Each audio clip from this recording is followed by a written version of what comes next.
Before we begin this podcast, please be advised that the following episode contains language that some listeners may find offensive and inappropriate.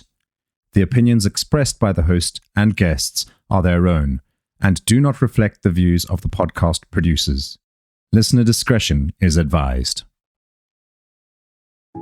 Welcome back to the final part of Jacob Hearne's story on Voices of a Killer. Last time, we heard how Jacob's relationship with his grandma deteriorated after staying in her home. As the years wore on, tensions grew to the point that both were quick to snap. Now we hear the moment Jacob's temper finally wore thin in this episode of Voices of a Killer. So, Jacob, I actually, when you initially called me, I basically was thinking about only your grandmother's death, not this other girl. Which leads us now, you have, two things we need to talk about, and that's the fact that, according to the courts, you're responsible for your grandmother's death. Is it possible to ask you a yes or no question? Are you responsible for your grandmother's death? I am, yes.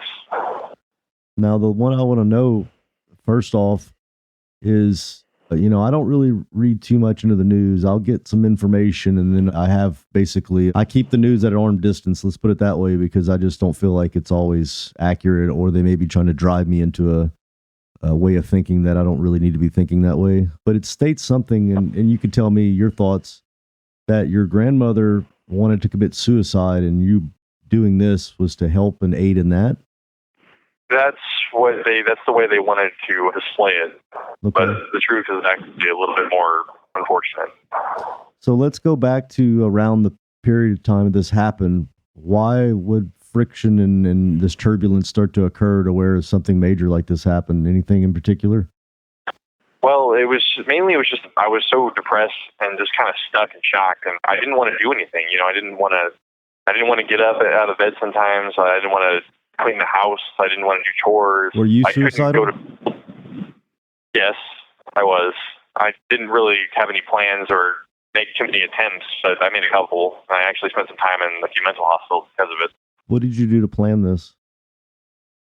Well, like I said, I didn't really do a whole lot of planning. She had a lot of pharmaceuticals around the house, meds that she had to take on the regular, so sometimes I would try to overdose. Other times I would try to cut myself, but yeah, it didn't. It was just attention grab, so it really wasn't. Did you ever see serious? Did you ever see a therapist or get professional help? Yeah, from like ages 8 to present day, or we're not watching that present day anymore. But I was going to BJC with her, going to see a therapist, psychiatrist, all that stuff. Do you feel like the medications that they put you on, did you abide by them and take them like you're supposed to?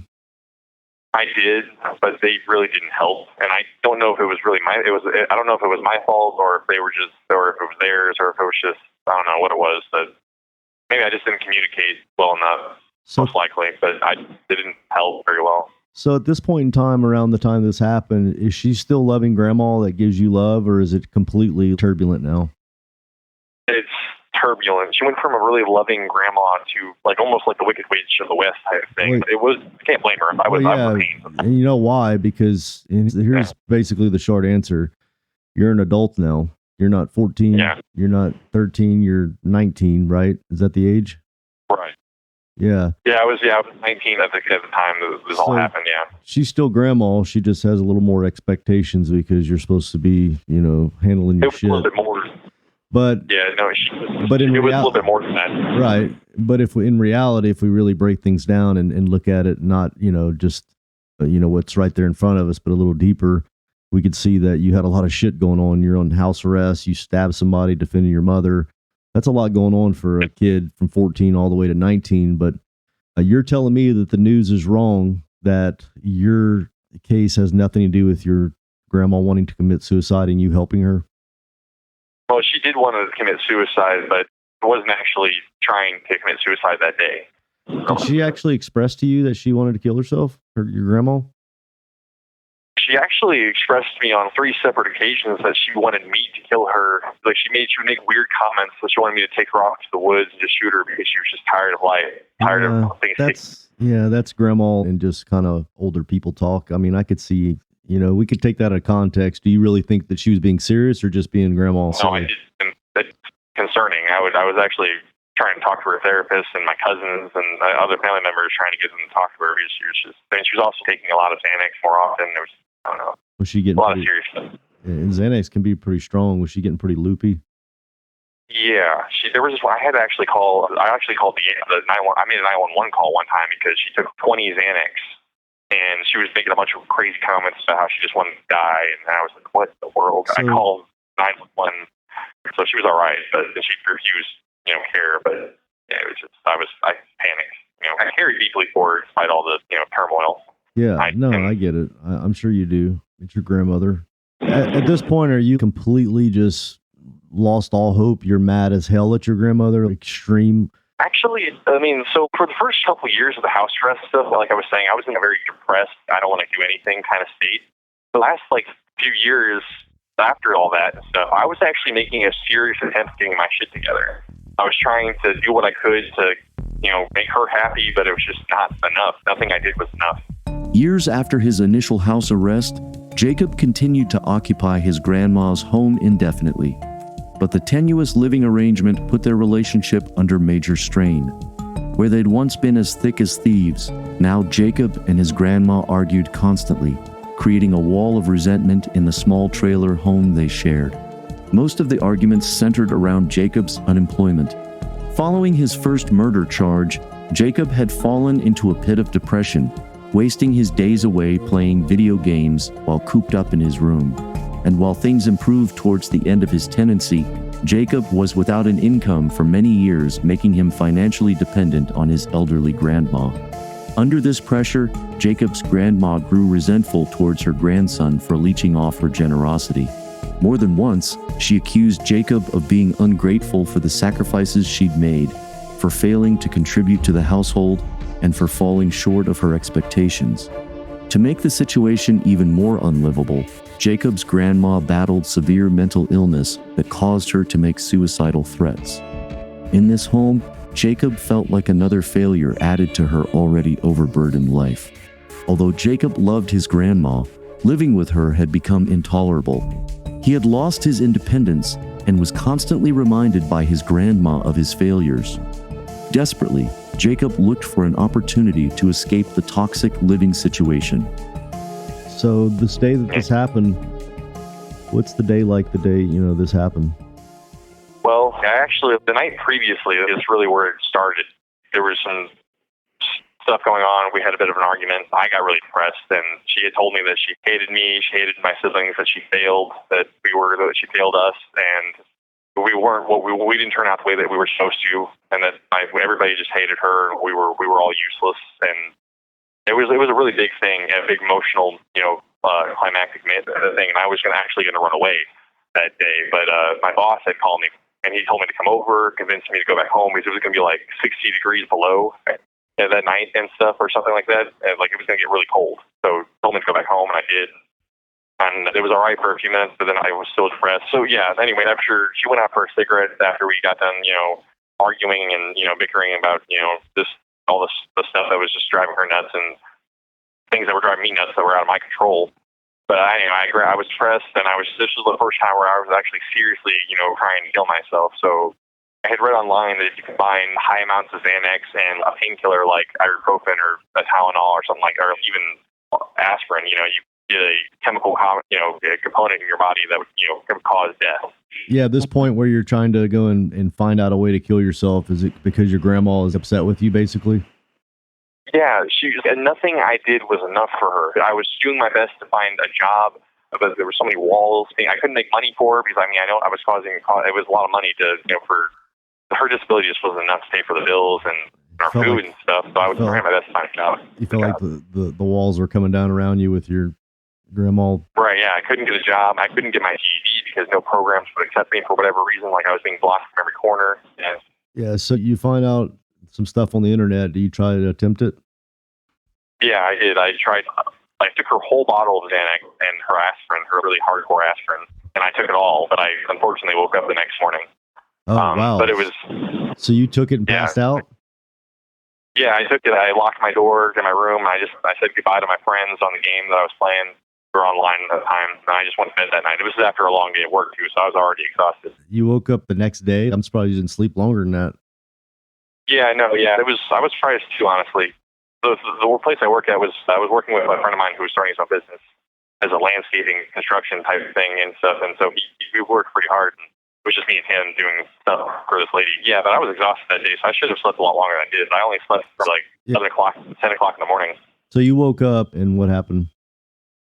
Yeah, I was really disappointed, honestly, but I also was like kind of glad too, because I wanting to die and stuff, I was kind of glad God gave me another chance. So I got up and I realized it was like 10 o'clock. I was late for work. I also was late to talk to my lawyer about some stuff. We were going to have a meeting about where potentially living somewhere else, giving my grandma a break for a little while. But yeah, so I missed all that. I came out the door. I was going to grab some food real quick, and I asked my grandma if I could use the phone. She said no, that I couldn't use the phone, that I couldn't call anybody. She had this whole like high and mighty air about like how I was useless and didn't care about her. And I had to go out and ask one of the neighbors if I could borrow their phone to call my boss, my lawyer. And this is where everything just kind of reached a point for me. I was just like, I felt at a loss. I felt trapped. She wouldn't let me leave. She wouldn't let me stay. I wasn't enough. Apparently, I didn't love and care for her as far as she was concerned, despite how hard I tried. It was so much manipulation, so much toxicity. Yeah, she had a lot of issues on her own too. You know what I mean? Yeah, there was like so much trauma between my mom, between her and her son, like my mom's brother. Like there was just so much like family problems between those three, and also like just her childhood growing up and her relationship with her father, her mom, and her sister. She had a lot of baggage that she tried to drown with alcohol from between like ages like late teens to until she was 45. She stopped drinking when she was 45. Yeah, definitely. It's hard to watch. She had a major panic attack when she was like 50, I think, and she had to stop working. She never got a chance to. She became unable to work. She just couldn't handle stuff because of all the toxicity and the she was dealing with my mom and everybody else. She just couldn't handle it anymore, so she stopped work. So you come to that breaking point. What happens next? So, like I said, I blacked out. Like anger blackout or drugs blackout? Rage blackout, emotional rage, sadness, and what do you do? Not knowing what. There was this meat cutting knife that that was sitting in front of me in the sink. I actually had to do the dishes that day. Anyway, but yeah, I grabbed it. I rushed forward. She was sitting in her chair, with her back to me. She was about to take her morning meds, and I just started stabbing her. Didn't mean to stab her as many times as I did. I thought I only stabbed her a few times. She was facing away from you? Partially, she was kind of sitting sideways in her recliner. Where did you stab her at? The first stab wound went into her back, like her upper back area, and then her shoulder. She turned around facing me. She asked me to stop. I remember her saying, she was like, "Jacob, please stop. You're hurting me." And then she said, "I'll give you the phone." And I just couldn't hear. I mean, I heard what she was saying, but I wasn't processing what she was saying at that time. I couldn't really stop. I couldn't control myself. That's an extremely. Started asking, hollering for help, and somebody put help. And then her last words were "Heavenly Father." Wow. So I wasn't completely all there yet and stuff, but I backed up, breathing heavily. And so I said the most horrible thing, and I don't know why I said that. I immediately regretted saying it right afterwards. It was the last thing I ever said to her. And she was already dead at that point, I'm pretty sure. But I said, "May you burn in hell," what I said to her. And I was disgusted with myself. So Jacob, how many times would you say you stabbed her? Well, like I said, I had only thought I stabbed her 2 times, but according to the police report, she was stabbed 33 times. And that's probably shows you how much you really actually did, black out and not really there. Yeah. It's starting to get to where I'm really understanding this now, unfortunately. And when I say understanding this, I mean that people really do have some type of, like a point where they just reached where once they reach that point, something in them shuts down and they're only operational for one thing, is reacting to whatever emotion is at the highest. And that's anger towards a person. And then that's going to be at its highest. And what you explained, really, I've heard it before, to where they're doing something and they're literally, it's just almost like somebody else doing it, because obviously you love your grandmother. You didn't wake up that day and say, "Today's the day I'm going to take her life." You just were pushed to a position to where your body made the wrong decision. And when I say wrong decision, I mean, it is the wrong thing to do. There's no other way to look at it, because you didn't have to defend yourself from her. However, with that being said, I really don't think it was Jacob that did it. I think it was just somebody that, had reached a point to where your mental illness and combined with her mental illness is just took over you. And 30 something times, that's a lot of stabbing. Do you think about that a lot and have dreams about that situation? Every day. Yeah. Every single day. On the morning of April 19th, 2022, Jacob Hearne killed his grandma, stabbing her 30 times with a knife cleaver. It's hard to square the horror of what Jacob did with the little boy who once adored his grandma Phillies. But by listening to Jacob's unflinching account, it becomes clear that this wasn't a calculated killing. It was an eruption of wild rage in an unthinking moment. As Jacob tells the story, it's fragmented, made up of short flashes of images and sounds that have survived in his memory. That mirrors Jacob's state of mind at the time of the murder. He recalls being so consumed by rage that he lost control of his senses and detached himself from his actions. When he thrust the knife cleaver into his grandma, he was acting on a primal instinct to inflict pain. The years of resentment he'd felt towards his grandma crystallized in this one irrational moment. All it took was one trigger, his grandma refusing to allow Jacob to let him use the phone, and Jacob's anger was unleashed in one fell, devastating swoop. Today, Jacob is haunted by recurring dreams of that gory day. With a pang of remorse in his voice, he recalls his final, cruel words to his grandma Phillies, "May you rot in hell." As he awakened from his rage and saw the bloody scene in front of him, a wave of regret flooded through Jacob. What he had done could never be undone. After the break, we hear how Jacob came to terms with what he'd done.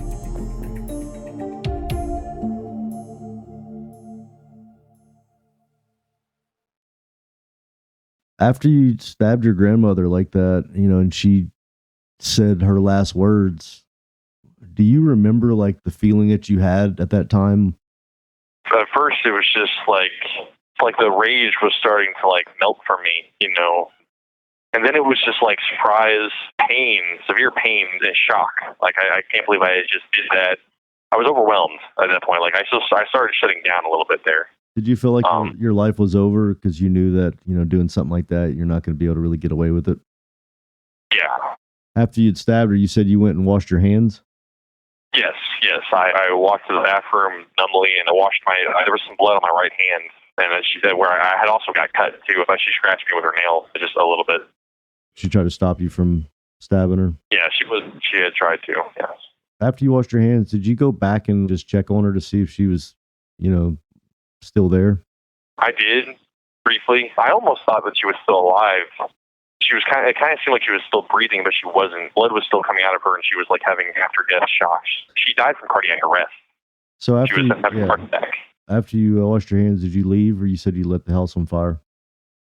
Yeah, I put some of her medicinal alcohol around the area of her recliner, and I grabbed a coat because I don't know. She had told me in the past she wanted to be cremated, and I wasn't thinking clearly. So I lit the coat on fire with the oven, and I just threw it by the chair, and I walked out the door and locked the door. And I walked out, locked it, and just kept walking. Did you take any belongings with you? No, I was just wearing the t-shirt and shorts I slept in. I wasn't wearing shoes. I had my glasses on my face. The clothes on my back and the glasses on my face. That was all I had. So you didn't grab anything on the way out? No, I was just like I said, I was shell-shocked and numb. That's why I was asking, because it gives a listener an idea of it's not as calculated. It's not like you burned it and took all the things you liked and made sure that, your life after this was going to be good, and with a wallet. Yeah, no, I let everything. You just let all the money burn because that's where you were at in your head. I walked away. So you leave, and where did you go when you left? I wound up walking about like a half mile or so to this church that was close by to where we lived. There was a church I walked past a lot, but I never really been there. I went behind it and sat by this tree. Did you pick a church for a reason? Are you religious? Yeah, I follow the Christian faith. Did you follow it then? No, definitely not. Okay. Most likely not, okay. But definitely again. So what did you do after you went and sat up at this church? Did you turn yourself in? Yeah, I sat at a church for 8 hours. I wasn't processing at the time. I didn't realize that much time had passed. I heard sirens in the distance, and I started walking back home. Like at first, like I stopped at the street and stuff. I kind of looked towards the direction of my house, and I looked to the direction in the distance, and I thought of either walking the other way and keep walking until I fell and couldn't walk any further, or to turn around and turn myself in. And so I decided to ultimately turn myself in because it's just that she just didn't deserve that. Did you walk back to the house? Yeah. And you walked up to the police and said, "Hey, I'm responsible for this"? Roughly. At first, I tried to make it seem like I had been gone and I didn't know what was going on. You tried to get some smoke and mirrors at first? Yeah, at first I tried to, and then the officer, he knew. They didn't know what was going on, but there was no way. Yeah. Seconds after killing his grandma, Jacob's mind raced in a panic. Not knowing what to do next, he decided to burn his grandma's body by lighting one of her jackets on the gas range. A chair was engulfed in flames that began spreading to the rest of the trailer. As the home he'd inhabited and harbored many resentments and steadily burnt down, Jacob fled to a nearby church. Despite not being religious and despite hearing sirens blazing in the background, Jacob prayed. In that poignant moment of calm before the storm, Jacob paused to reflect on his last few moments of freedom. It's clear from Jacob's actions that he didn't consider running away a viable option. He tells me he lacked the presence of mind to plan any escape. Instead, with a heavy sense of inevitability, Jacob returned to the scene of the crime, where police and firefighters had by now gathered, and turned himself into one of the officers on duty. In spite of Jacob's willingness to talk to the police, it's worth noting that, for the past 2 years, Jacob has maintained a kind of half-truth about what happened to his grandmother.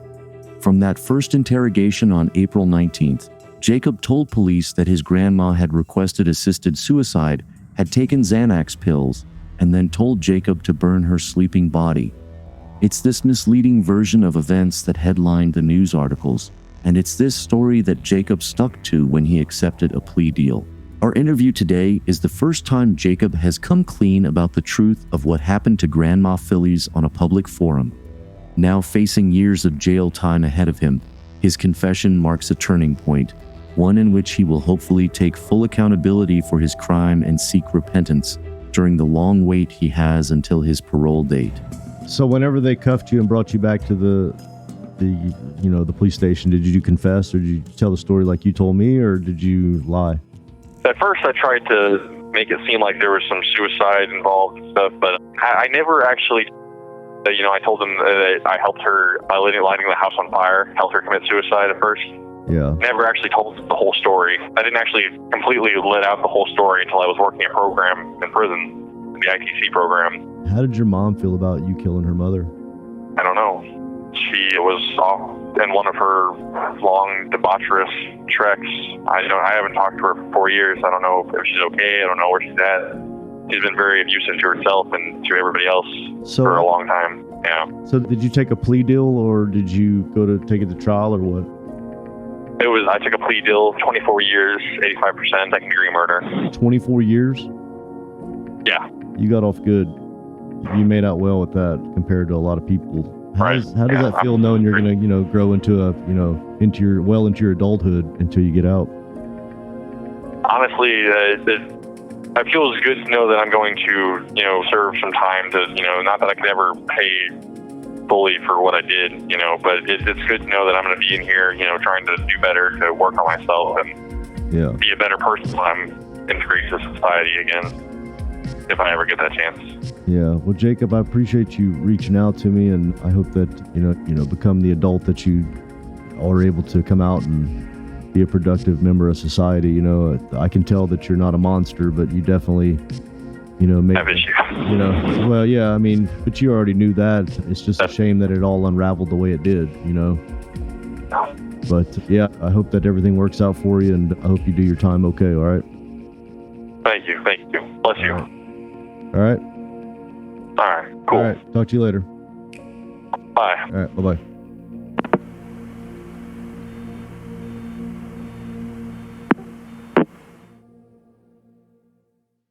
next episode of Voices of a Killer. You were 16 when this murder occurred?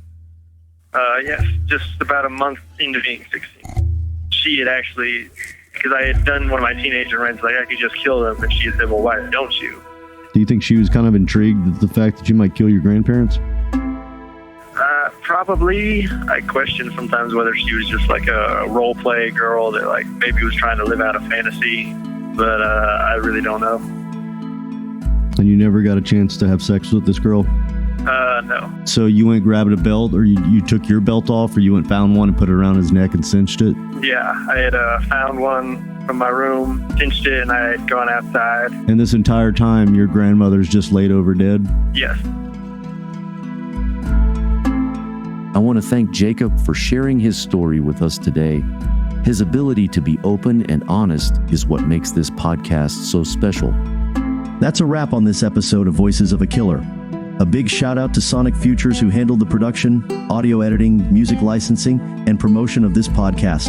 If you want to hear more episodes like this one, make sure to visit our website at voicesofakiller.com. There you can find previous episodes, transcripts, and additional information about the podcast. Lastly, if you enjoyed this episode, please consider leaving us a review on Spotify, Apple Podcasts, or wherever you get your podcasts. Your feedback helps us improve and reach new listeners. Thank you for your support, and we can't wait to share more stories with you in the future. Thank you for tuning in. I'm your host, Toby, and we'll see you next time on Voices of a Killer.